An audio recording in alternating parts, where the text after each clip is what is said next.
Hello, hello. There we are. Good morning, everybody. You are attending the regular board meeting of the Franklin County Board of Commissioners. It is Wednesday, August the 26th, 2026. It's 9 a.m. Would you please all rise and join me in the Pledge of Allegiance? I pledge allegiance to the flag of the United States of America and to the republic for which it stands, one nation, under God, indivisible, with liberty and justice for all.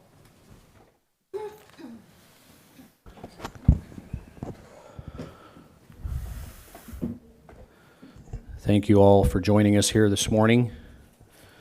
Mr. Commissioner, I would look for a motion to adopt the current agenda. Mr. Chairman, I move that we adopt the current agenda as presented.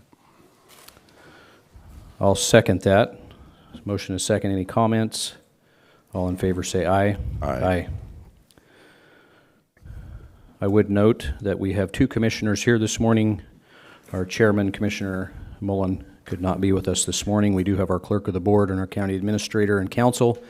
And with that brings us to public comment. If you have public comment, please come to the mic, and you would have 3 minutes. And if you would, please adjust the mic and make sure the light is on so that you can be heard.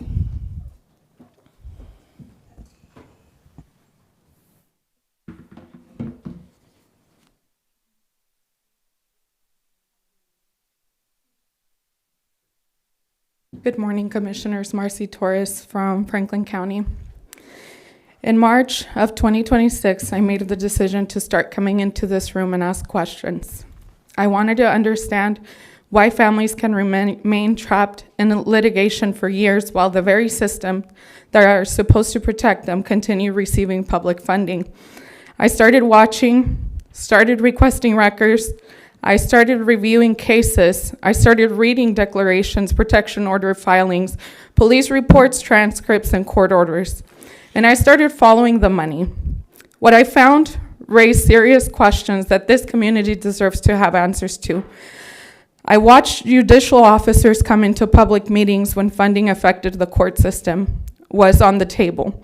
Meanwhile, families appearing before those same courts were dealing with continuances, mounting attorney fees, lost parenting time, and proceedings that seemed to have no end. Our Constitution does not promise justice only to people who can afford years of litigation. The 14th Amendment to the United States Constitution prohibits a state from depriving a person of liberty or property without due process of law. The First Amendment protects the right of citizens to speak, petition their government, criticize public officials, and demand accountability. And the Washington Constitution, Article 1, Section 10 declares justice in all cases shall be administered openly. Those words have to mean something. A courtroom funded by taxpayers cannot be a place where allegations automatically become facts, where one party is repeatedly heard while another is not, or where judicial efficiency becomes more important than a meaningful opportunity to be heard. Protection orders are extraordinarily important tools for genuine victims of abuse. That is exactly why their integrity matters. When unsupported or false allegations are permitted to drive family law proceedings without meaningful scrutiny, everyone suffers, including legitimate survivors whose credibility and access to protection depends upon the system the public can trust. Domestic violence survivors should not escape abuse only to experience another form of control through endless litigation, financial exhaustion, unnecessary continuances, or the weaponization of court proceedings. And accountability cannot stop at the courtroom door. Judges, commissioners, attorneys, law enforcement officers, county employees, and every other public servant exercising government authority should be subject to meaningful oversight. Their salaries come from the public, their courtrooms belong to the public, their records belong to the public, subject to lawful limitations. And their authority exists because the public has entrusted them with it. That brings me to Commissioner Megan Whitmire. I want to acknowledge something important. I will continue. Thank you. Thank you. Is there anybody further for public comment?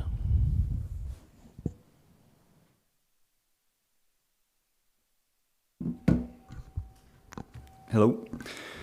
All right. Good morning, Commissioners. My name is Garrett Stevenson, and I'm the Executive Hockey Director for the Tri-City Amateur Hockey Association. I wanted to take a few minutes today to simply say thank you. This partnership is especially meaningful to me personally. I grew up in the Tri-Cities, and after 20 years, I'm back leading the organization that I started playing hockey in. I wanted to say thank you for your guys' commitment and partnership with the Tri-City Amateur Hockey Association in supporting the facilities here in Tri-Cities. Takaha has had a long-standing relationship with Franklin County, and on behalf of our organization, our coaches, our volunteers, and most importantly, our hockey families, I want to express how much we appreciate that partnership. The Hapo Ice Center isn't just a place where our kids practice and play games. It's where hundreds of young athletes spend their evenings, weekends, learning how to compete, how to be teammates, how to handle adversity, and how to be part of something bigger than themselves.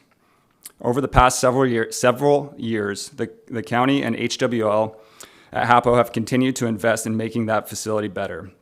We've seen significant improvements from the new compressor back in January, a new Zamboni upgrade, to upgrades in lighting, improvements to the ice, repairs to the boards, and countless other updates throughout the rink. Some of those improvements are very visible to our families, while others happen behind the scenes. But every one of them makes a difference in our ability to provide a safe, reliable, positive experience for our players. I also want to specifically recognize HWL and the Hapo staff. Maintaining an ice rink is no easy job, and there are early mornings, late nights, equipment failures, ice issues, plenty of challenges that most people in the stands never see. We appreciate the work that they put in every day and their willingness to the community.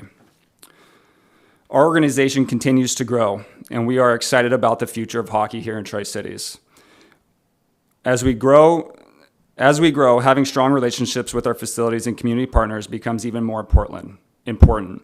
We recognize that Franklin County's investment in the rink and ultimately an investment in the families and young athletes who use it.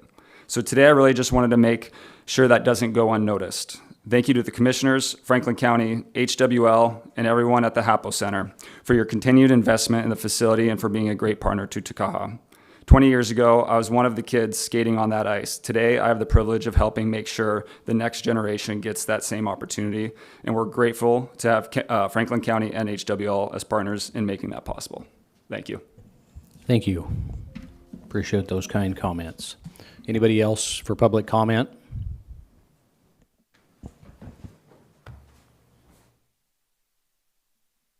Good morning, Commissioners. I'm Kata Spinda, and I'm part of this community. My dad was a storyteller, and every night he sat down and he told me a story every night. And I learned that stories communicate messages. That was another thing he taught me. When I was 13 years old in Tracy, California, I took a joyride with my parents' car. I snuck out the window and I just decided to go take a joyride. Somebody wanted to race me on the highway, and I did, and the police were right behind me. I pulled over. I was 13. The cop said, "Let me see your license, registration, and insurance." And I said, "I'm only 13. So he said, "Please get out of the car." So I got out of the car, they cuffed me, and they put me in the back, and they started to drive. And as they drove, they looked at each other and started whispering, and they looked at me, and they said, "Is your dad a cop?" How did they know that? How did they know my dad was a cop? Well, on the keys was a county-issued handcuffs keys, okay? So I didn't know anything about that. They talked to each other quietly, and then they drove to an overpass where there was a phone booth. And then they called my mom. It was 2 a.m, and they called my mom, and they waited there for 45 minutes until they picked me up. I found out from my dad many years later, rest his soul, but he was a deputy sheriff for the Alameda County Sheriff Department in California. He said that there's an unwritten code, an unspoken code within the police departments and the deputy sheriff departments. It's not written, nobody talks about it, but they're protected. If he gets pulled over, he just has to show his badge and they'll let him go. That night, I found out as a 13-year-old girl that I was protected. I didn't go to jail that night like every other 13-year-old would have if they took their parents' car out. For many, many decades, this has been a two-tiered system of no justice for us. But the people in the system somehow get protected. It's unspoken, nobody talks about it, but it does happen, and I know it happens because it happened to me. So I'm telling you this story because the very people who are supposed to be protecting us, there's a lot of things going on in the background. Police not answering phone calls, police gaslighting citizens, police protecting pedophiles, police a part of this pedophile ring that is going on. And so I know my dad, a prostitute called my dad the first day of his job. I was sitting in the kitchen, I was 7. He hung up on her, he said, "I'm married," and he hung up. Many years later, I found out they were trying to frame my dad, the department, just 1 second. And he didn't pass. He told me he was married. He never got promoted, just to let you know. Anybody further for public comment? Seeing nobody further for public comment. Usually there's more, so I was giving it a shot.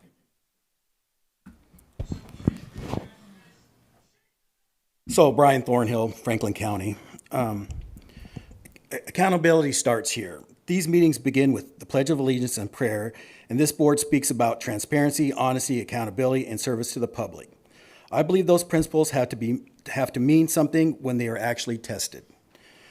The board represents one of the first and most direct levels of government where citizens should be able to bring legitimate concerns, questions, government decisions, and expect those concerns to be honestly considered.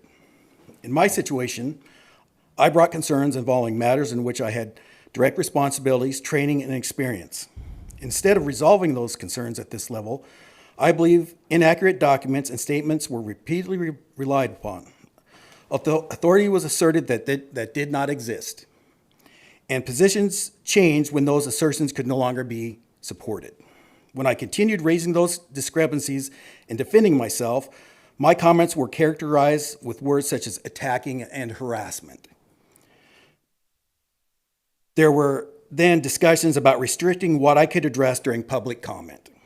I believe that there's a fundamental difference between attacking someone and holding an elected official accountable for their own statements and decisions. I also want to address what I believe has become a serious First Amendment and public comment issue. The board has discussed changing or limiting what can be addressed during public comment following my comments, in my view, specifically because of the subjects I have been raising. Commissioner Baumann has repeatedly characterized my comments as attacking or harassing public employees. He has also characterized this as a conduct that has supposedly been going on for more than a dozen years. Both of those characterizations are false. I've been raising concerns about government decisions, emergency response authority, firefighter and public safety, government documents, statements made by the public officials, and statements that have been made about me. When inaccurate statements are made about me publicly, I believe I have the right to defend myself and correct the record. What makes this particularly concerning to me is how the public commenters are treated. I am not asking for special treatment. I'm asking for the same standard. If criticism about government officials is permitted during public comment or during meetings by the public, I believe that standard should be not changed because of the criticism of Franklin County government members or of the board. If the board believes something I have actually said constitutes harassment or an attack or a violation of an established public comment rule, then identify that specific statement and identify the rule that is violated. What I do not believe is appropriate is repeatedly applying labels to my speech and using those labels as basis for discussing restrictions on what I am permitted to say. Criticism, thank you.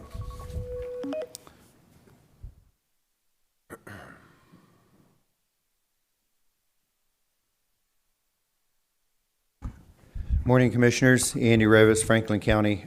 First off, I want to thank you guys for the work presentation a couple weeks ago from the USDA and what you guys did to encourage them to put together a group of people.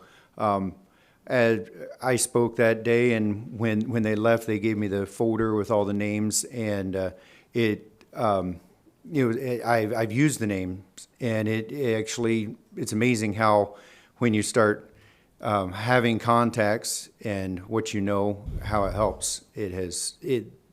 Because of that, it has helped me with some situations I was working through. So thank you again for that, and please keep working on that, and encouraging the government to work together. I want to talk a little bit about we've been talking about what is called family court, and I've said many times there is nothing family about family court. And the last 2 days, this has been painfully brought to my attention once again. I received the records of a police report from a young lady I've talked about a few times up here, and that's a victim of family court and what she had gotten into, and it's just it is very disturbing where she's at today.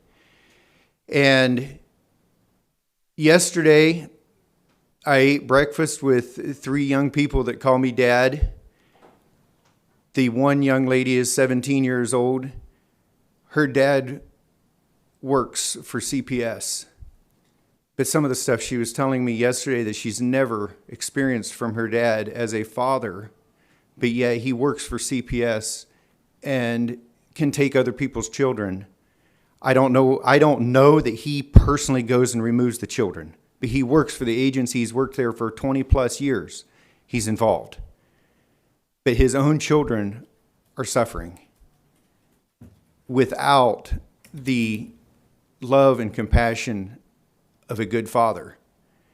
But he's involved in destroying other families in some way. This morning, I sent a message to another young father that I saw. He took his 5-year-old daughter out for breakfast for her birthday. And that is what we need for fathers. Present fathers that show their daughters. I just took my daughter out for her 26th birthday. And she still, even though she's got a 2-year-old daughter, she appreciates her dad taking the time to sit down with her on her 26th birthday and talk about life. That's what we need, not the so-called family court that is destroying children. Thank you. Is there anybody further for public comment? Seeing nobody further coming forward, go to our next portion of our agenda, which is the approval of the consent agenda. Mr. Chairman, I move that we approve consent agenda items 1 through 8. I'll second that. Is there any comments or questions? All in favor of consent agenda items 1 through 8 as presented signify by saying aye. Aye. Consent agenda is approved. Regular business, item A, Resolution 2026-281, Public Works Authorization Process for the Burr Canyon Road Easement Agreement. Public Works Director and County Engineer, Mr. Erdman. Good morning, Commissioners. Good morning. Before you is a easement agreement with the U.S. Army Corps of Engineers. We entered into that in November of 1986.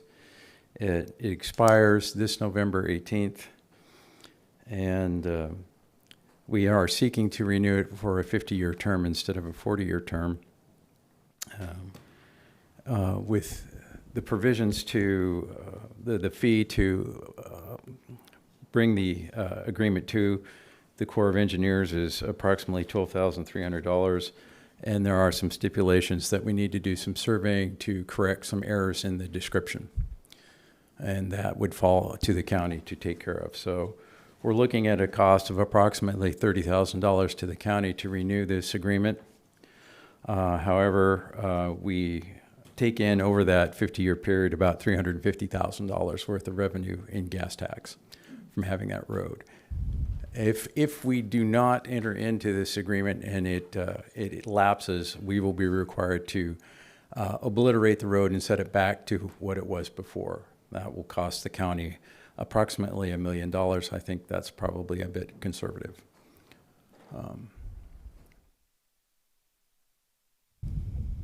If there's anything else I missed on here that, are there any questions? Mr. Commissioner?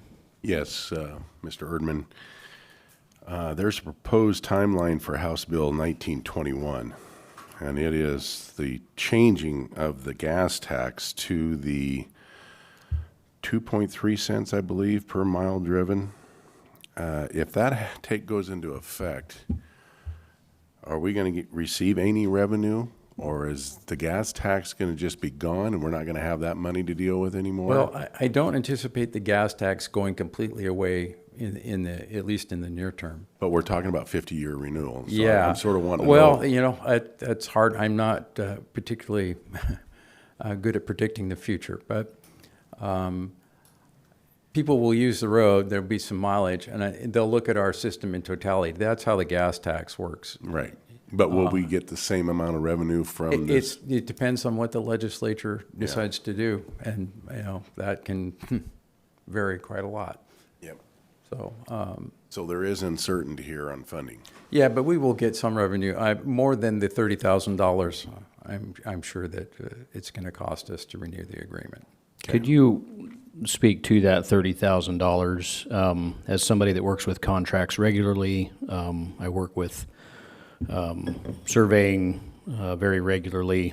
Could you speak to that? An agreement that already exists to update or renew an agreement, $12,000 is an egregious amount of money to pay to renew an agreement that already exists and has existed for 40 years. Could you speak to that? Well, as I said, the agreement expires, and so there is the fee, the $12,300 that we're seeking to pay the Army Corps of Engineers is to actually process the application for renewing the agreement. There won't be, I don't believe there will be any additional cost other than the surveying that we are on the hook for the agreement. This is simply their processing fee for renewing the agreement.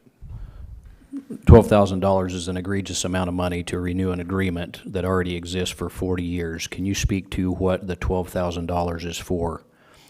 If you use professional rates, which rate from $100 to $300 an hour, that's an extraordinary amount of time allocated towards renew an agreement that already exists. This is something that I do in my professional life on certainly a weekly basis, sometimes daily basis, and it makes no sense to me why that would be anywhere close to that number.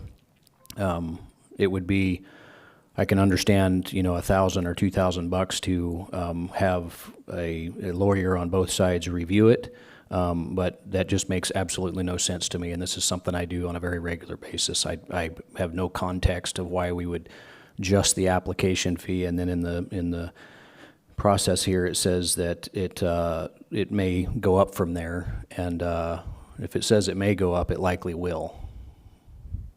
Well, that's not a yearly fee. It'll be a one-time fee. I just want to be clear that that's. I understand that. So it may vary from but that was the estimate they gave us. I assume that it will come in very close to that. So with the U.S. Army Corps of Engineers being exempt and not paying road taxes, is there a way that we can charge them for the use of our roads? I just don't understand I'm aware of. this. I brought this up with them because the first question out of my mouth is why am I paying you to maintain a road that serves your facility?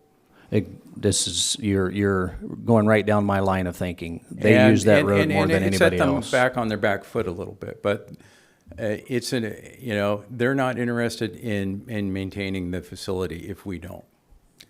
And I understand that, but they are the primary users of this road that serves primarily they're one of them. their I mean, facility. it does serve the public. We've got the wind dust grain elevators down there. The park is down there, which is, of course, theirs too. And we do have citizens that live there. And I consider it, you know, a fairly vital road in the system down there. There's not a lot of service, ways to get service down there, so. I like the road, and I don't think the road should go away. I just don't understand why that we are paying $12,000 to apply for something that we already have, that we are just simply extending. If I could add something to this, I'm just looking at the agreement right now. Is that okay? Sure. Okay. So it says the administrative fee pays for compiling information, coordination with Walla Walla district staff to review the proposal, preparation and review of a report of availability, funding of the Section 106 reviews under the National Historic. This is called churning. This is a agreement that already exists. Right. It already exists. Right. It's been existed for 40 years. It's ridiculous to go through the churning process and spend all kinds of hard-earned taxpayers' monies in Franklin County for something that already exists that we're simply extending, for something that they are the primary beneficiary of. Right. It's a facility that they get a lot of benefit from, and I don't understand the $12,000. Right, and I think kind of in like plain English, basically because we're asking for some sort of federal action, you know, like a federal permit, so to speak, it's triggering all these federal laws that have extensive reviews. Yes. Any further questions or comments? No. I realize it's not a very satisfactory answer, and I don't really have, you know, It's not directed towards you. I just don't understand. there's a lot of things in dealing with the federal government that I don't understand either. And Well, I've been doing it for a long time. My thought process is along the line of Commissioner Didier's. We're being charged for carbon credits, and can we charge in return? Right. And I think that's something that we need to evaluate, because this is patently absurd to pay $12,000 for something that already exists. If my neighbor and I have an agreement that I use his land or vice versa for access to whatever, a wishing well, and what that normally would look like is you meet them, say, hey, what do we need to do? We need to have a couple of people look at it. That's fine. I don't have any problem with that. And then we move forward. This is somebody that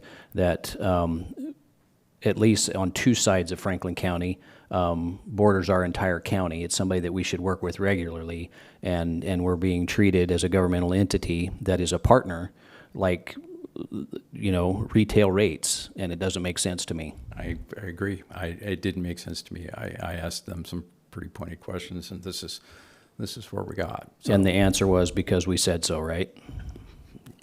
Boiled down, in so that's- many words. Yeah. I mean, it's their process, and So, Mr. Chairman, and they have environmental things they have to go through and all that. so Craig, if we don't renew this, you say the road will go back to the way it was At our expense. at our expense. Yes.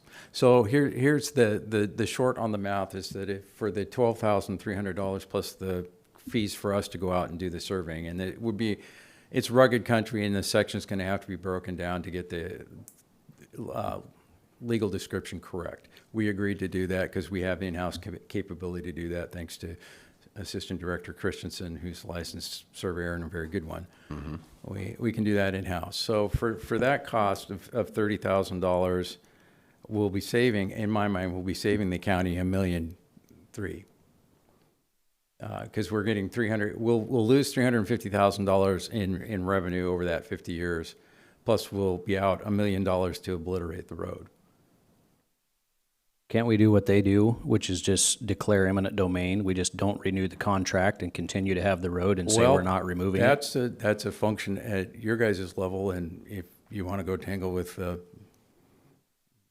I'm just asking from a practical standpoint. well, that I don't know. Like I said, it depends on how entwined we want to get. I would think it would be a pretty extensive legal Right. process to go. When you've got two public entities, I didn't, that wasn't a legal question on my part. That's my view on it. I'm not saying it's not impossible. Commissioner? Well, I'm not ready to move on this yet. I was wondering if maybe we could just pass it on to next week and maybe do some more research on this. It would be my opinion, tabling it would be in the best interest of Franklin County today. Just very to well. give you further time, Craig, to maybe look down that road? I can look down at, I'll be frank, I don't think what you see before you is going to change in any significant way after the talks that I've had with the Corps of Engineers. But I'm more than willing to, dive further into that and see what other possibilities there are. Okay. Would they be willing to come and explain their position to us? Probably not. I can't speak for them. I honestly don't know, but I mean, they can be difficult to even get a hold of at times. I am acutely aware of that, as I am extraordinarily frustrated that they have a contract with the public to maintain Levy Landing Park and other facilities in our community that they do not do. Our taxpayers pay for those facilities, and they don't apparently care. That park is deteriorating on a daily basis. I went down there in the middle of the day here a few weeks back, and it's locked up in the middle of the day. And so I think that they should be held accountable for these things, and it's at taxpayers' expense, and this in front of us today is taxpayer funded. And I agree. so, Mr. Commissioner, I am not prepared to move on this today. I'm not either. So with that, for lack of a motion, item number A will not move forward. Thank you so much, Craig. Takes us to item B, Resolution 2026-282, Planning and Economic Development Rural Lot Access Deviation Approval.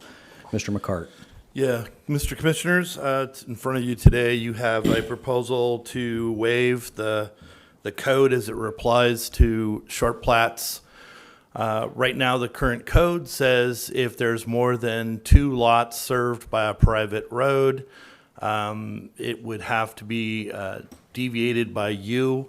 And once we get to 5, it has to be it can be a private road, but it has to be a named road. That is for public safety purposes. They currently have access to 4 residents, but that proposal that they gave us for that, the agreement they have with the other landowner becomes null and void if they added another lot.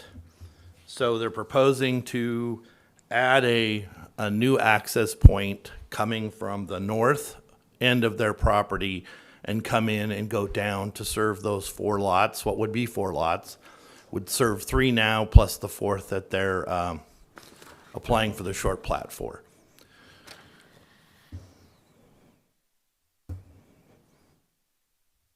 I appreciate the work that you and your office put together. Pretty complete packet here. I understand well what the request and question is. Any questions on it, Commissioner?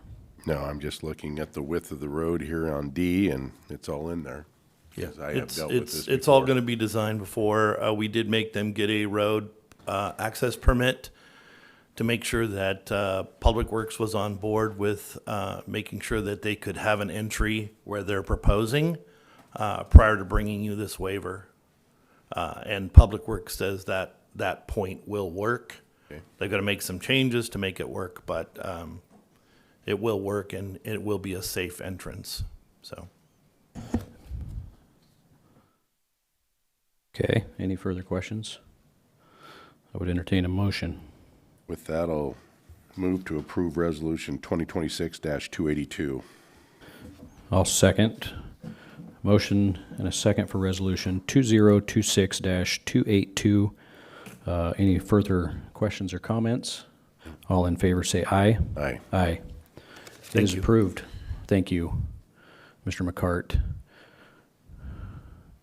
Next, we have open public hearings. We have Resolution 2026-283, Correction Center, a public hearing. Chief Keelan Harmon. It is for the approval of a supplemental 2026 current expense budget. With that, I will open an open public hearing.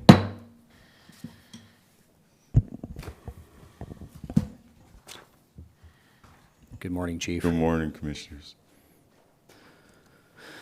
Okay, do you have anything that you'd like to share with us, or maybe So, yeah, describe this for the is, public? This is part of that Healthcare Authority memorandum we've done in the past, and we've been building on this since, wow, it seems like 2 years now.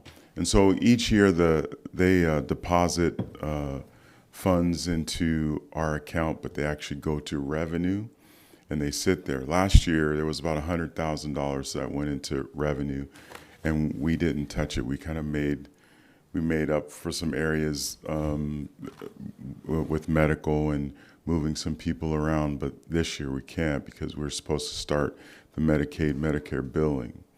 And they deposited, I believe it was about $104,000, and it's still sitting in revenue.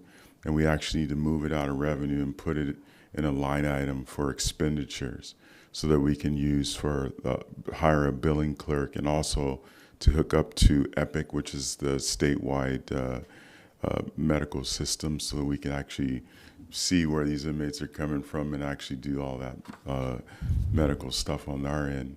And that's the piece we're missing. That's actually our last piece for the Healthcare Authority, and so that we can do that billing. And Dr. Fleck, LLC, will actually hire somebody to do the medical billing for us. Now, they should be depositing about another $100,000 next year as well. The state will, and that's where we are right now statewide for 2027. We don't know if they're going to extend that out, Medicaid, Medicare, for 28 and 29 for jails across the state. But right now, that's what we're looking at, is trying to just remove it from revenue, put it in expenditures, give it a line item, and so that we can use it. Very good. Commissioner? No questions. So they have a process for me to follow here to make sure that we go through this public hearing properly. So it is 9:39 a.m., and I will open this public hearing regarding the request to supplement the 2026 current expense budget to include reimbursement from the Community Health Plan of Washington and the Healthcare Authority for inmates housed in the Franklin County Jail. Notice of this public hearing was published in the official county newspaper of record on August 6th and the 13th, 2026. The affidavit of publication will be made a part of the record of this hearing. And so with that, you've given us a report and a presentation. And is there any further questions or comments or thoughts? Doesn't appear to be. We will now open the floor. If there's anybody that wishes to make a comment on this item, this is an open public hearing.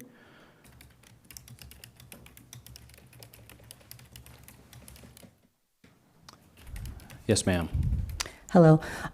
Just a question, because this is the first time I've ever heard that funds are reallocated from income to expenses. Is that something that is normal? I used to do financials. I did them for 20 years. If there was any kind of revenue or income that hit the profit and loss statement, it stayed there, and we explained the variance. If there was a deficiency in the expense, we would explain that variance. And so if they're overspending in one line item, then we would just know that we had the revenue to take care of that anyway. So ultimately, the budget, on the bottom line would be okay. So is that normal that things get allocated, and is there a general ledger that we, the people, can look? Because the general ledger would be what explains these journal entries, because it would be a journal entry by the county that would have to be made in order for that to happen. So just a question. Yeah, so a couple of comments, and then our administrator will share a thought with us. So we have a new tool on the auditor's website, which it's a really neat tool to play around with, to learn the budgets and expenses in Franklin County. It's very user-friendly, and if you want to know how much money we spend on maintaining the road that we talked about earlier, you can go in there, and it's very intuitive of how to get in there to see where those expenses and so forth are allocated, and yeah, it's kind of fun. It's I don't have a background such as you do in finance, but yeah, it's broken down in a way that's very understandable, and so Yeah, thank you, Mr. Chairman. So governmental accounting is just quite a bit different in that we have to balance. So we have to show when we get expenditures, or revenues that exceed what we forecasted when we built the budget. We then have to come in and we have to amend the budget to be able to show where those expenditures could come from. So it's a little bit different than like running a for-profit entity, because we are not one. And so, yeah, that's how almost all the budgets are arrived at, is a huge estimate and forecasting based on modeling from previous years, usually a 3-year average tied to inflation. And then you come up with what you think you're going to end up taking in revenue. As you well know, a budget is a plan. You know, it's different than what your cash position is. You know, your cash position is what your assets and your cash on hand are. So yes, this is almost the lion's share of budgeting in any government that you'll ever walk into or look at the books. That's how it's budgeted and accounted for. What Commissioner Bauman said earlier is absolutely true, and it's a great tool. All you got to do is go to the assessor's website. I think some of you were here when we workshopped it, and it's really quite something. You can drill down and see really whatever you want to see. You can even, there's a chat bot component to it where you can just ask it a question. So you can ask it a question, you know, I think the one that was here is, are the citizens getting good use out of their tax dollars? And it came back and said, yes, that they were. So we felt pretty good about that. But that there were some things that we need to have our eye on, you know, cost control on whether it's risk insurance or health insurance moving forward, sales tax revenue, so on and so forth. I hope I gave you a full enough answer. It doesn't explain the journal entry and how that works. The journal entry? Yeah, so I don't know how I didn't explain that, because they enter it into the journal as revenue, and then we have to balance. We're not like the federal or state government where we can have deficit spending or we can have more money come in than we're supposed to have. We have to prove on paper that whatever funds we get in, we're sticking it in somewhere that we're going to spend it. Right, so there's a trail.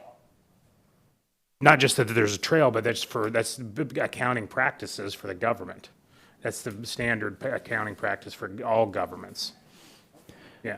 Any further comments you'd like to make, Chief? No, not at all at this point in time. Okay.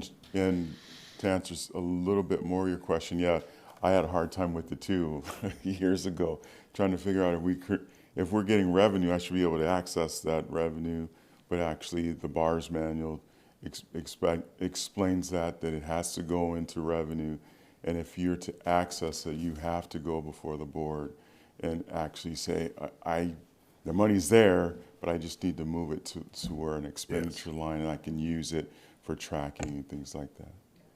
Okay. Thank you. Is there anybody else that would have a comment on that?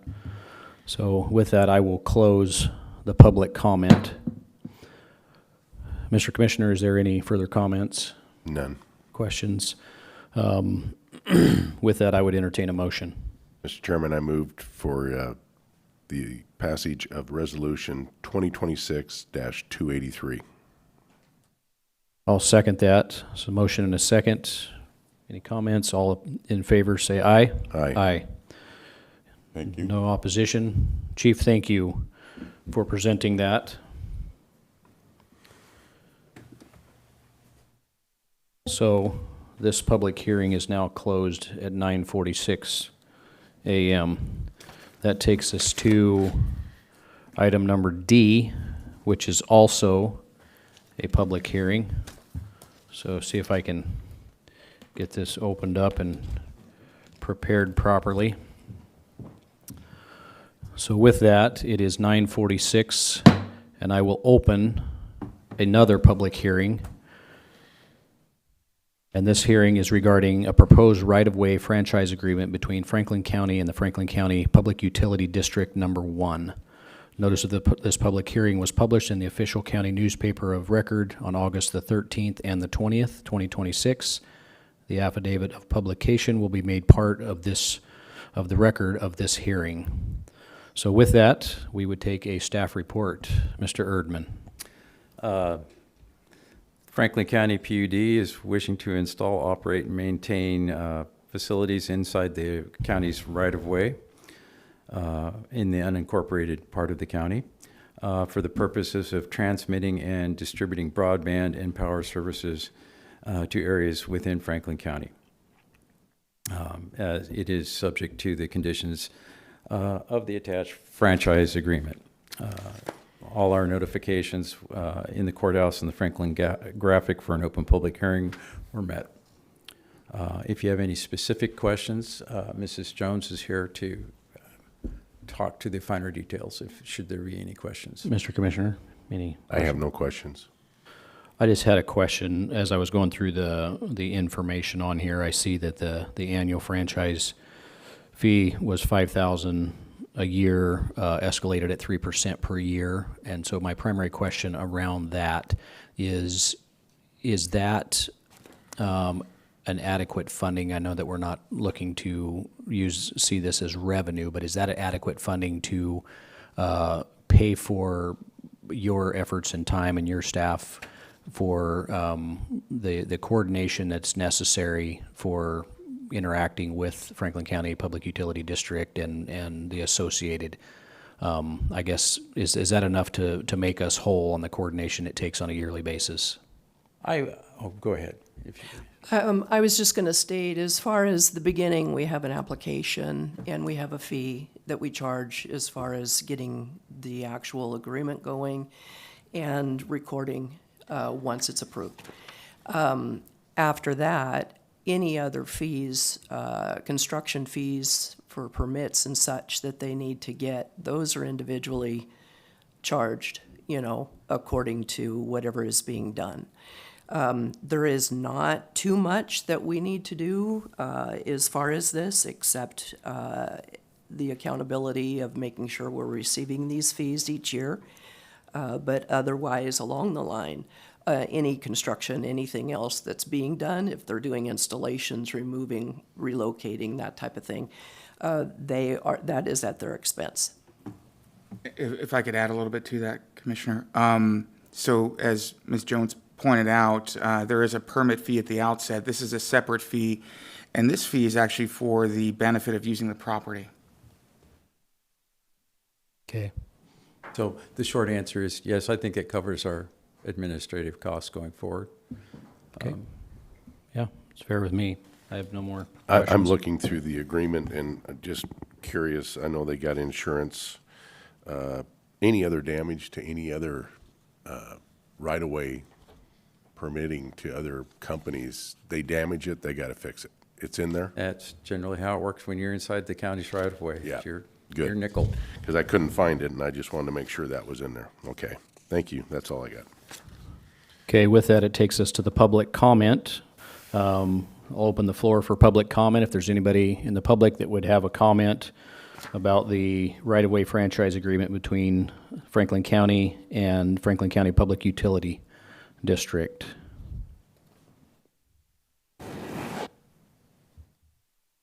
Yes, sir.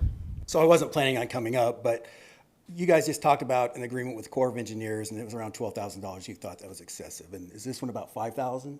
Yes, I believe so. So, This is them paying us for access to our right-of-way. right. And so the Corps is asking almost the same thing, I believe. I mean, there's a fee for processing it. So it's almost the same thing, and the Corps is probably a lot bigger than what we are, so there's probably a lot more costs and more things that have to go on. So $5,000 and $12,000, I mean, it just seems like you're asking for $5,000 for a much smaller project. They've got a huge project that they've got all these things. For they a gotta go road through. that Franklin County maintains Right. for them to get access to their facility. Oh, I totally understand. I'm just saying that they have a process that's about $12,000. You guys have a process for permitting for $5,000. So- Completely different things. So, sorry that you don't understand that. Anybody else for public comment? Okay, get to my thing here. Seeing no further public comment, Commissioner, any further questions? None. Okay, with that, I would entertain a motion. I move to approve Resolution 2026-284. I'll second that. So motion is second. Any comments? All in favor signify by saying aye. Aye. Aye. Thank you. So it is 9:52, and I will close the public hearing. Get back to our- Just for a second. Get back here to, okay, we are at Commissioner Administrator updates. Mr. Danzel. All right, thank you, Mr. Chairman and members of the board. Before I get on with my update, I wanted to read this again, and then maybe Ms. Alvarez can read in Spanish. Franklin County Solid Waste Used Motor Oil Disposal Event on September 12th, 2026. Used motor oil can be refined and used again. Franklin County residents, bring your used motor oil to Basin Disposal Transfer Station at 1721 Dietrich Road in Pasco from 11 in the morning till 3 in the afternoon for free disposal. Each household will be limited to 10 gallons of used oil for free disposal. Keep it in a sealed, leak-proof container with a tight cap. I know that from experience, by the way. You want a nice tight cap on that. Label it used motor oil. Don't dump it, recycle it. For more information, call Franklin County Solid Waste to 509-545-3551. Ms. Alvarez. Thank you. Evento de eliminación de aceite de motor usado organizado por el Departamento de Residuos Sólidos del Condado de Franklin, que es el 12 de septiembre de 2026. El aceite de motor usado puede refinarse y reutilizarse. Residentes del Condado de Franklin, lleve su aceite de motor usado a la estación de transferencia Basin Disposal Transfer Station, ubicada en el 1721 Dietrich Road, Pasco, entre las 11 de la mañana y las 3 de la tarde para desecharlo sin costo. Se permitirá un máximo de 10 galones de aceite usado por hogar para desecharlo sin ningún costo. Consérvelo en un recipiente o envase con la tapa bien cerrada para que no se tire durante el transporte.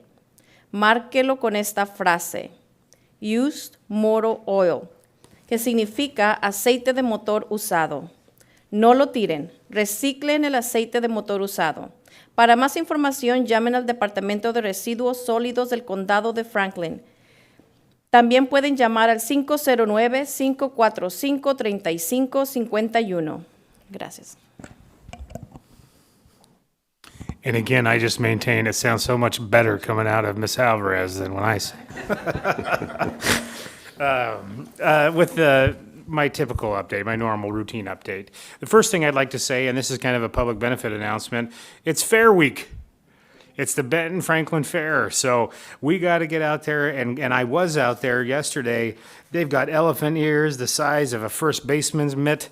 They've got curly fries that you don't want to eat, but you do so bad that it's crazy. Pizza that's enormous. So the kids are already getting excited about it and everything. So really, really highly recommend making it out to the Benton Franklin County Fair. And further than that, I'd like to share our weekly administrative updates along with a quick overview of our recent activities over the past week. I met with legal counsel on several ongoing matters, held my regular agenda review sessions with you gentlemen, joined Commissioner Didier for a productive meeting with the City of Pasco on regional priorities.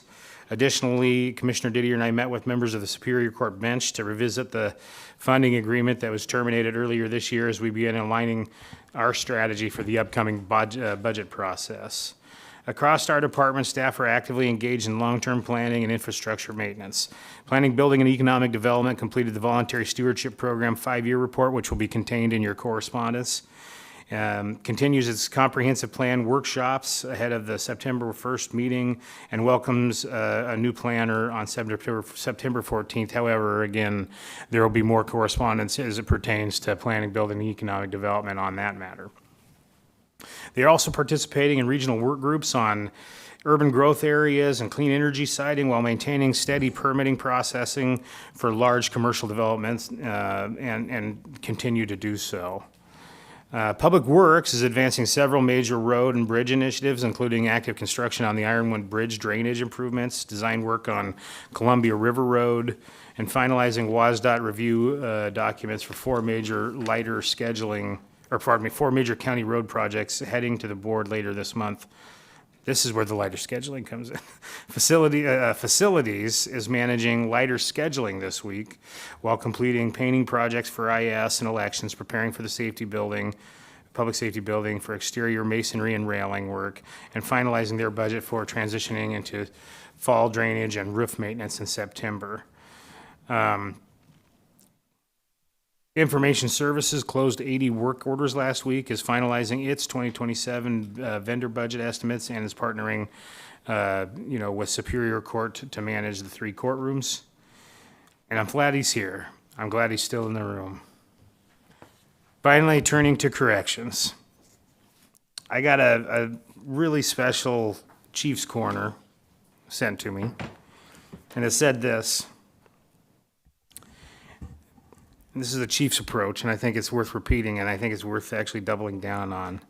He says to take a moment to thank someone whose job often goes unnoticed, whether it's the control officer keeping the facility moving, booking, transportation, medical, support staff, maintenance, food service, mental health, or chaplains. Every successful shift depends on people who quietly do their job with professionalism, and we must recognize them. As Satoro noted, individually we are one drop. Together, we're an entire ocean. No one succeeds alone, and in corrections, teamwork isn't just important. Sometimes it's the difference between life and death. Lead with character, serve with honor, go home safe. I just thought that was worth repeating, and I think that that's a really strong, powerful message that our whole entire county and the people here could use. Thank you, gentlemen. Let me know if there's anything else you need me to be working on. Thank you. Thank you so much. Commissioner Didier. Yeah, so last week consisted of the Columbia Basin Sustainable Water Coalition meeting, agenda meeting with Mr. Danzel, as he already stated. Met with the Superior Court judges, ironed out our budget for them, and met with the Pasco and the Happel Center, trying to get things worked out with Pasco. And then I think the Holy Spirit sometimes comes and talks to me. I was watching something on television the other day, and it was about the homeless and the drug addiction and what's going on. It was on Fox News. And there was a person on there, and they made a statement, so not as long as the one you just read, but it was pretty clear and it was pretty precise. If you allow it, you become it. And I'm so proud of this commission for taking the needles out of Franklin County. We are trying to clean up our county. We want to keep this county clean, and we want to keep it wholesome for our kids as they grow and our grandkids. And that's sticking in my mind. If you allow it, you become it. So that was a huge one for me. I mean, it was. Sometimes I click on the TV and there's a message here, and it was right then I got it. So that's the end of my report. Thank you, Commissioner. My last week has comprised of a lot of meetings. Attended the Benton Franklin Council of Governments board meeting. I also attended the Tall Cop Emerging Drug Trend training, and appreciated learning stuff that seems to be kind of common sense stuff about when you walk into a gas station and you see all the supplements there on the wall, and learning what the impacts those have on the people that consume those, from synthetic opioids to all kinds of synthetics, and they keep adjusting the formula, and it keeps impacting and being horrible on our community. And so appreciated, did a lot of learning there. Attended the Benton Franklin Fair and Rodeo Parade on Saturday, enjoyed seeing a lot of people there, and also went to the fair last night, and just really enjoy the best week of summer. So looking forward to attending more this week. And then had a couple of comments. So let me pull this up. So Chief, this is directed directly at you. I had intended to ask you this question last week, but you weren't there and I forgot, and so you are here, and so I didn't forget. So that helps me. So I'm not sure, I'm just going to frame this kind of how I have it written. So my general question is to ask if you would evaluate the use or benefit of having a K-9 unit in the Franklin County Department of Corrections. Having been around dogs my entire life and understanding how smart they are and how that their sniff receptors are 10,000 times more powerful than ours, and just thinking about that and all that you're doing within the Department of Corrections. So would you evaluate whether or not a K-9 would be good to have within the Department of Corrections? Should we evaluate this? If yes, what process should we use? And through that evaluation process, if you so determine that it's a good thing to evaluate, would it be possible to partner with another agency that already has or uses K-9 units, and would like to ask you to evaluate that and come back with a recommendation whether we should, we shouldn't? Come and tell us about that. And so, yeah, would love to hear your comments. Yeah, I think it would be great to have a dog in the facility to screen people. Because right now, one of the roadblocks we have is that the legislators have put a block on how much radiation you can use on an individual in our custody. And so that $300,000 machine that we purchased for metal detector and actually being able to x-ray people as they go throughout our facility, we're being handcuffed by that. So they can only have like 2 to 3 scans a year. If they're going from King County to us, and they've already scanned them and they've been scanned twice before in the year, we can't use it. So that's one of the hurdles that we have right now, is the introduction of drugs, and how do we combat that. And so by having a K-9 in the facility that's strictly for drugs would be great.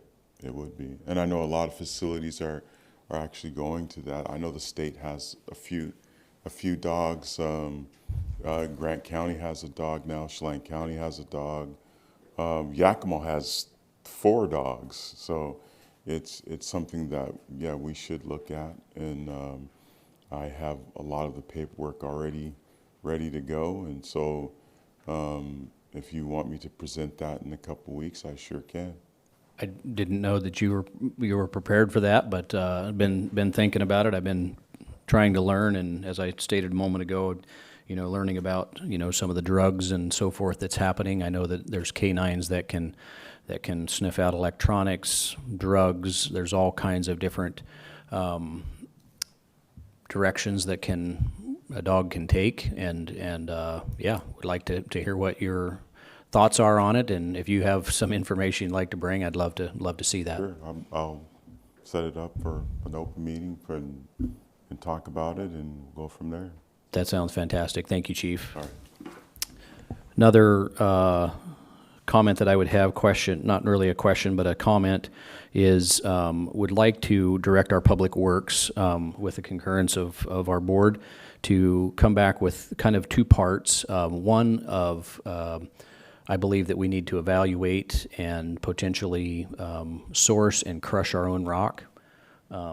This board has made it a priority to maintain our roads, and so I think that that could potentially be a part of that. So I'd like to see our Public Works come back with a plan to, I believe approximately the process would look like that we would likely go out for an RFP this fall and crush this winter, so that we would have access to that product for this coming season's road maintenance. And then the second process, or the second thing, is to come back with a 6-year revolving maintenance program for all of the paved and graveled roads within Franklin County. That's an accelerated approach from where we have been. I know that, and I am really excited that we more than doubled our chip seal from last year. That was amazing that our crew did that. So please, Craig, extend our appreciation to your staff for that, and would like to see what tools that you need for us to accelerate that maintenance of our roads. And so would like to see that be prepared for evaluation for potential implementation this fall, winter, so that we are prepared for next year's maintenance season. That takes us to correspondence. Mr. Danza. Thank you, Mr. Chairman. Good morning, Commissioners. Under correspondence to the board, we have 3 items from the Department of Planning, Economic Development. First, Director McCart received formal notification from the Executive Director of the Washington State Conservation Commission, Mr. James Thompson, regarding our voluntary stewardship program. Following a review of our second 5-year report, the state officially concurred with our local work group's determination that Franklin County is successfully meeting its VSP goals and benchmarks. All 4 reviewing state agencies, Ecology, Agriculture, Fish and Wildlife, and the Conservation Commission, confirmed that we have met our protection targets. The state commended Franklin County for driving innovation in monitoring tools and tracking strong best management practice implementation while providing guidance for voluntary adaptive management to refine benchmarks and better capture producer-funded conservation efforts in future reporting cycles. So that was the first piece of information that you got there. The second that I'm going to pass your way, the second is a letter that Mr. McCart had received from our long-range natural resources planner, and they're going to be leaving the county. And so Mr. McCart is asking for the ability to go out and hire to refill that position. I'll say this much, it's incredibly, incredibly critical and time sensitive, because for Wes to be able to make the comprehensive plan, we need to have this person in place. But this will require adding an item to today's agenda for the board to consider and act upon if you wish to do that. So that's item number 2. And then item number 3, brought to us also by Mr. McCart, and I think this one's totally neat. I think everybody here will. Mr. McCart was contacted by Savannah Knowles with Business and Focus magazine, who is putting together a statewide project for their November edition spotlighting economic development and success stories across the state of Washington. She reached out to feature Franklin County in a dedicated 4- to 6-page article to highlight local business growth and market the county to prospective businesses looking to establish roots here, as we continue to be the fastest growing area in the state and the 5th fastest growing area in the nation. So I thought that was kind of a feather in our cap, and a big thank you, Wes, for passing that information along. My opinion is, let's do it. Let's showcase what we got here in Franklin County. I'm proud of what we're doing in Franklin County. And gentlemen, that is the end of our correspondence. Thank you, sir. Mr. Commissioner, do you wish to act on Mr. McCart's request for refilling that position in this letter we just received? Yes. So if you'd make a motion to amend the agenda to add that as a potential action item, and then we could take that action. So, Mr. Chairman, I move that we amend the agenda to add the action item to hire a long-range natural resource planner. I'll second that. All in favor, say aye. Aye. Aye. So would you make a motion then to give him that authority? We've amended our agenda. Mr. Chairman, I move that we give Wes McCart the authority to interview and hire a long-range natural resource planner. Second. All in favor, say aye. Aye. Aye. Mr. McCart, you have that authority. And, sir. One thing I forgot to mention at the beginning, is it okay if I read this? Sure. Okay. One more piece of correspondence here that's going to be read for us. Yeah, in doing research, and one of the things that I love about our public comment sections is, I feel like that we've always been able to establish a free flow of information, right? Like we can answer questions that have been previously asked, and I did it last week with Mrs. Redout, I believe it was. In doing some research, I wanted to answer a question that keeps coming up because I myself got to wondering about it because it does beg the question. But this is what I found. The question of why aren't the judges able to come in and like have an explanation to certain things.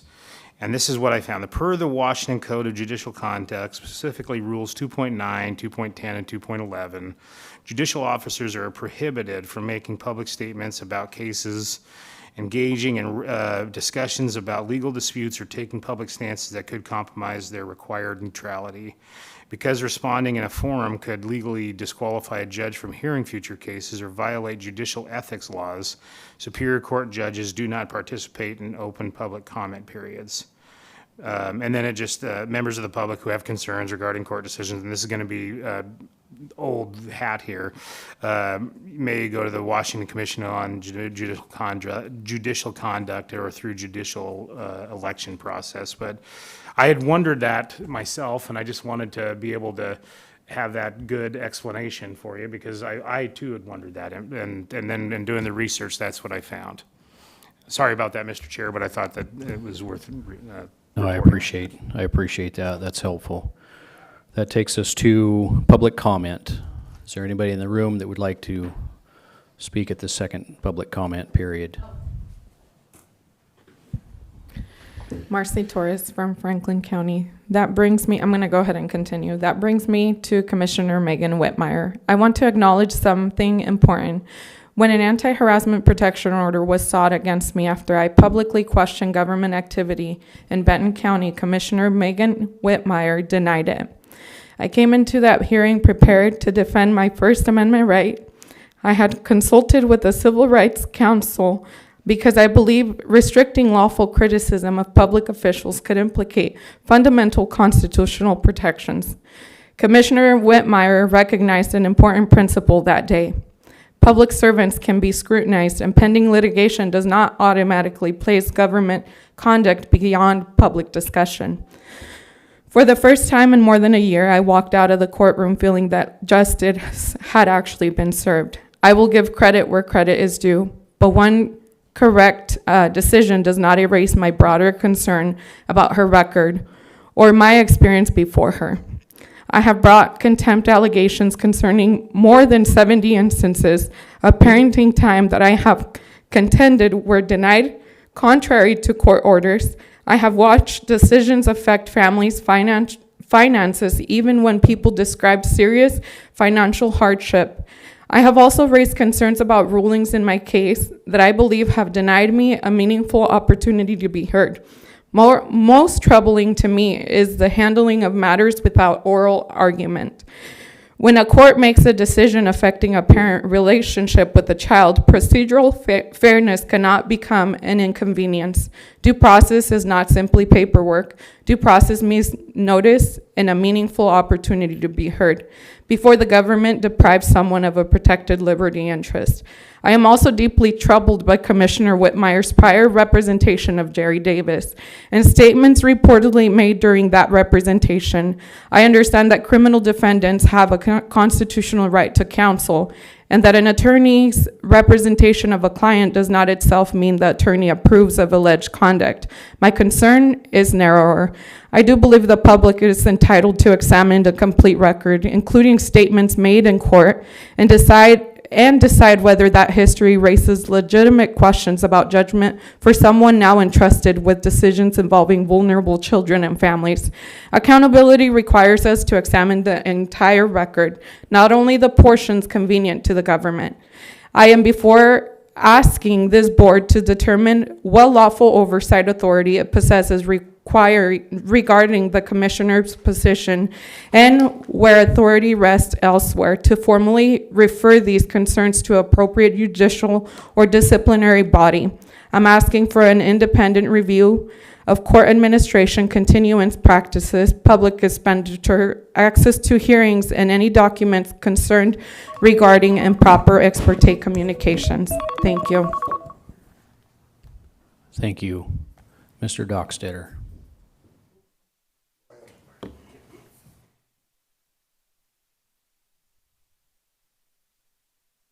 George Dockstetter, Self Landing Road. Ever since the article came out in the paper that the commissioners have been talking with the Yakima Indians on selling track, people have been asking me left and right, can they do that without a public hearing? What if we don't want it? The people want to sell it. People don't want to sell it. They want to know, would like to know what's going on. And I'm not in favor one way or the other, but there's a lot of divisive opinions on what we should be doing with track and the other property out there, the soccer grounds. Almost everybody I talked to thought the city already owned that. And the same thing with the baseball stadiums. They didn't know the county owned that. I think you ought to have an open public meeting on what's going on with track and what the plans of the commissioners are and what's going on with dealing with the city saying, hey, we're going to buy it from the county. And they want to know what's happening. And I think it ought to be made more public to your constituents in Franklin County. Thank you. Thank you.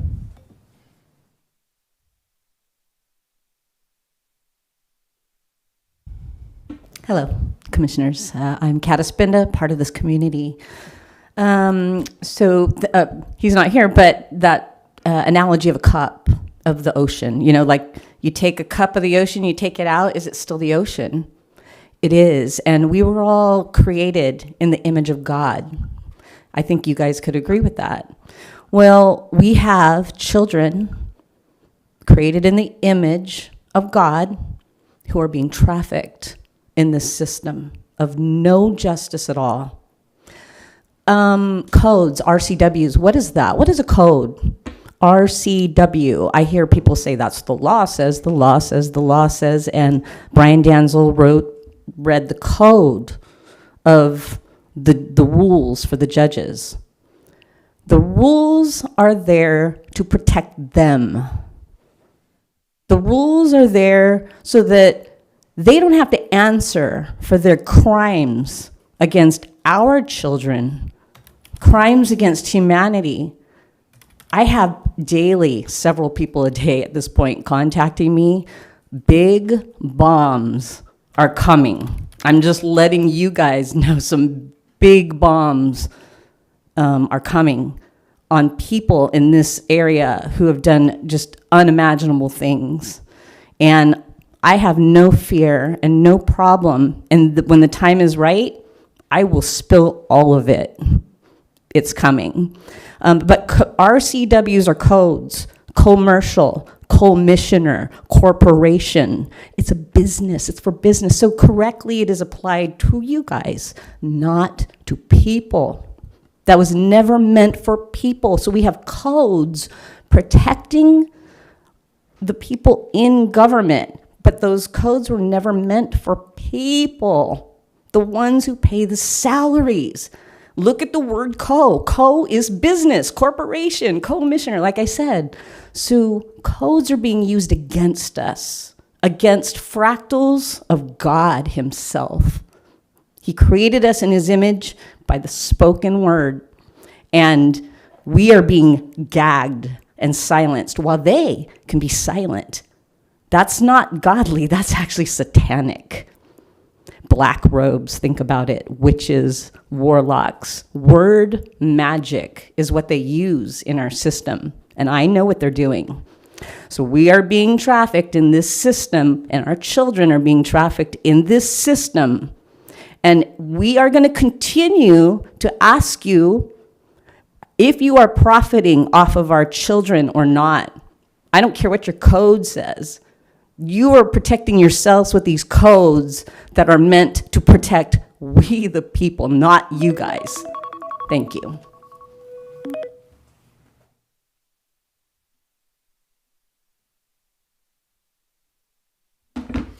Aaron Derrick, Benton County. And just to clarify, when Kat mentions bombs are incoming, she's not referring to an explosive. It's not a threat.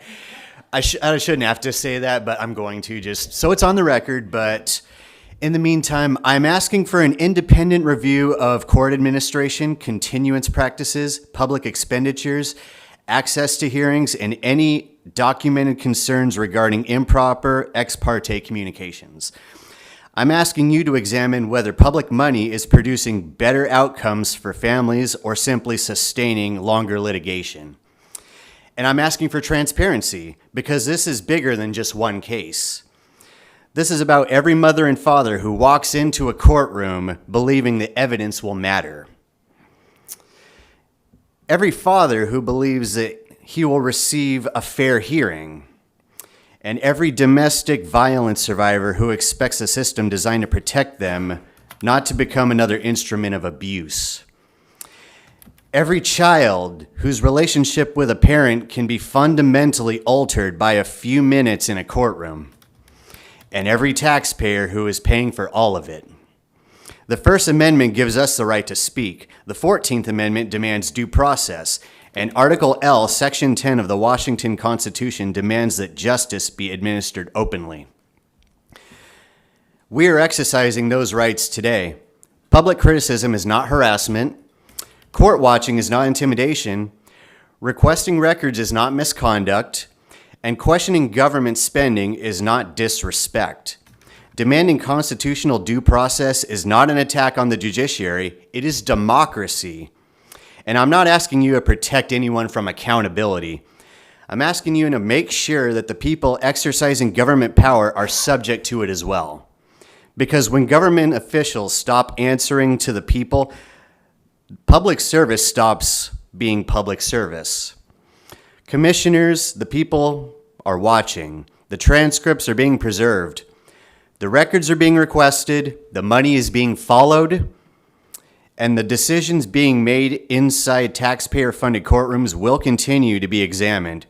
Accountability is not optional simply because the person being questioned wears a robe.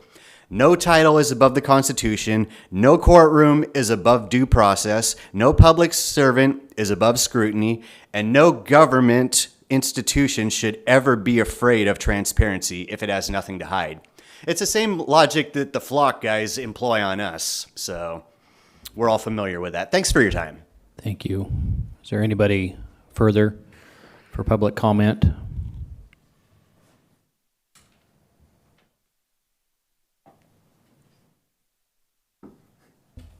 Brian Thornhill with Franklin County. I think I should back off of my earlier statement in regards to the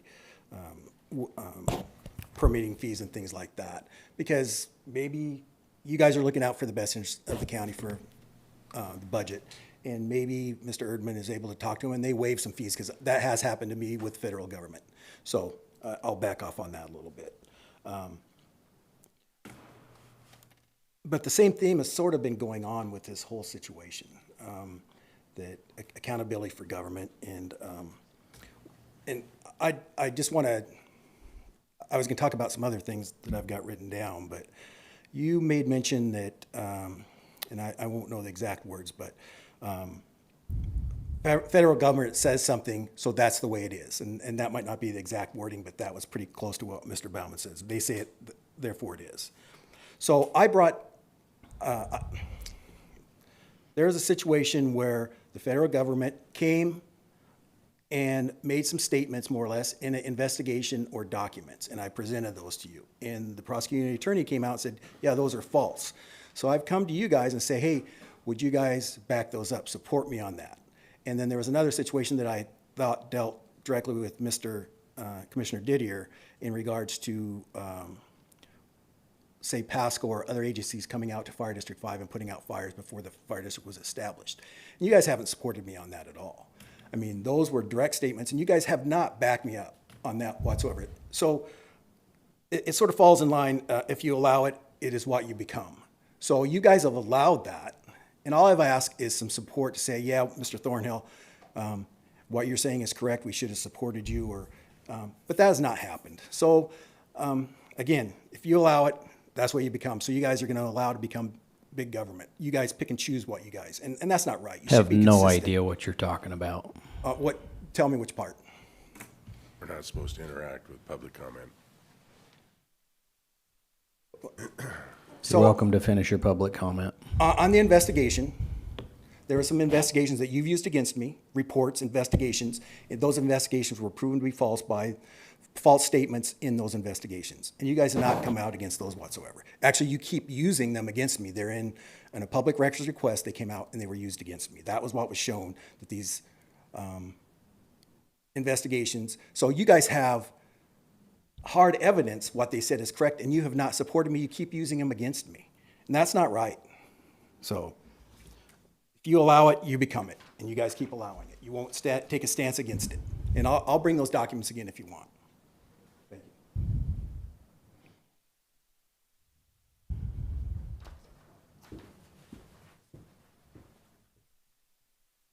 you. Andy Revis, Franklin County.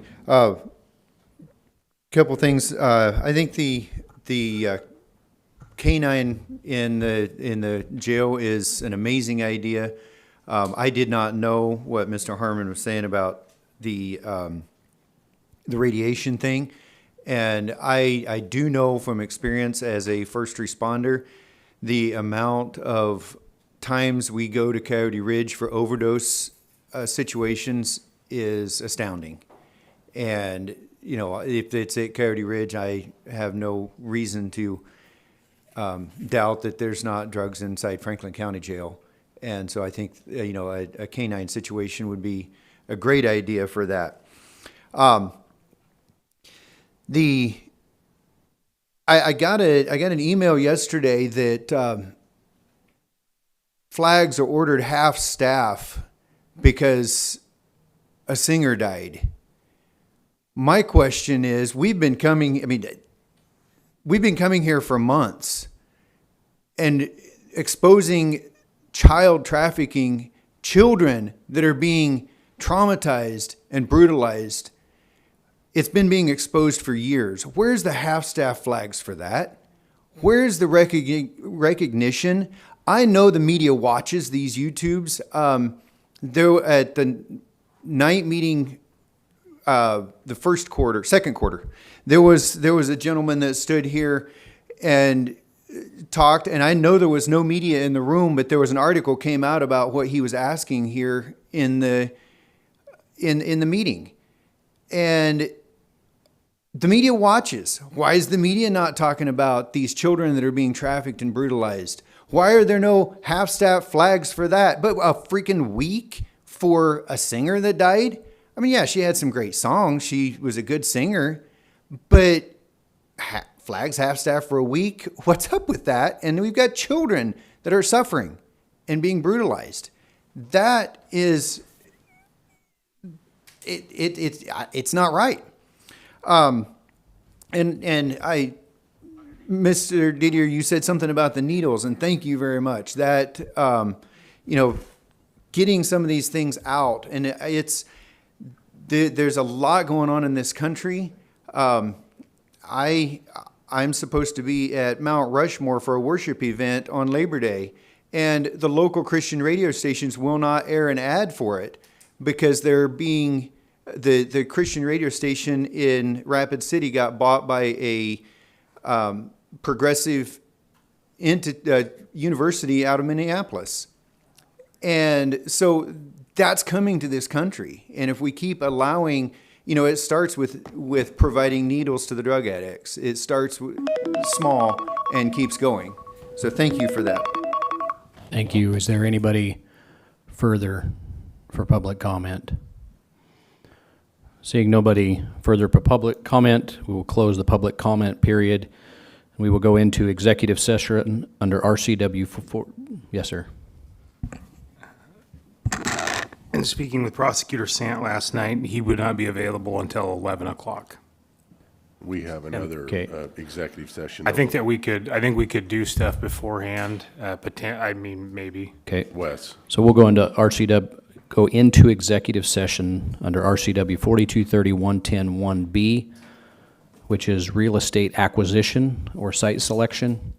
And it would be the Board of County Commissioners, our administrator, our clerk of the board, our legal counsel, as well as our economic development director, Mr. McCart.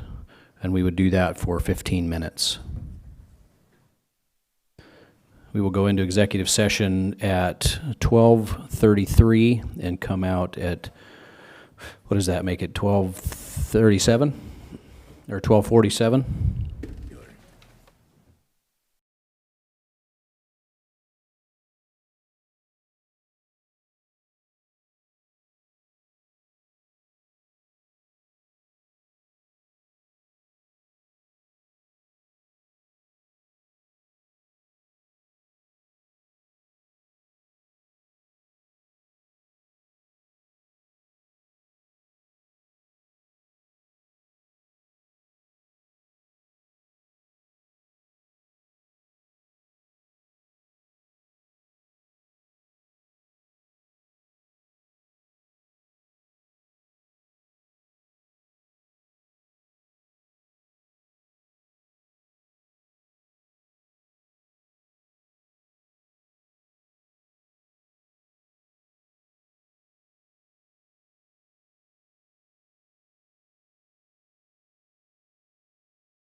Do we just recess till 11 until Sean can be here?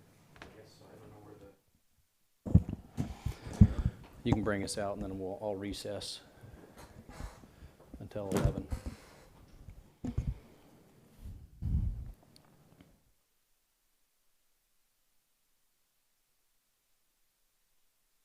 We have come out of executive session and we will go into recess until 11 o'clock, where that the board will reconvene. Thank you.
I don't think we're going into executive session. I want 5 minutes to say something that I shouldn't say right here.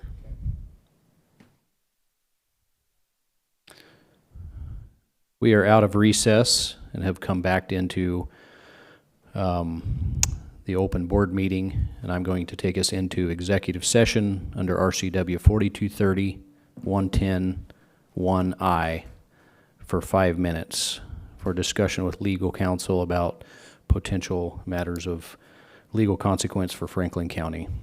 We'll go into executive session at 11:04, and we will come out at 11:09.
I guess, adjourn for a moment until you have the answer?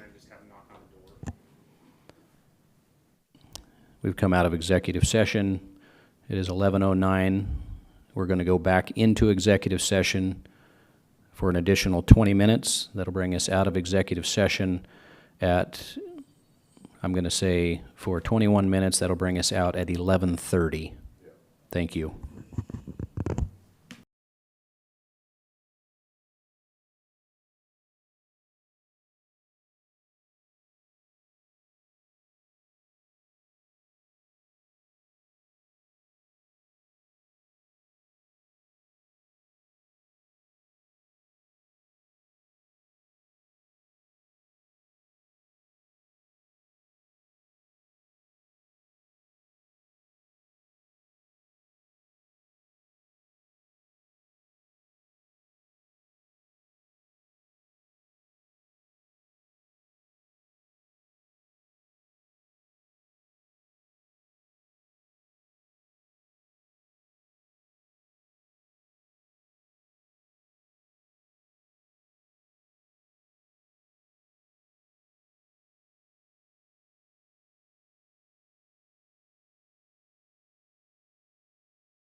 We have come out of executive session, and we are going to convene back into executive session for 15 more minutes, coming out of executive session at 11:45.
I'm talking with the FBI at 12 o'clock sharp. We need to open the door then. Yeah, let's just get out of this. We've come out of executive session, back into regular session. Do we have need to extend?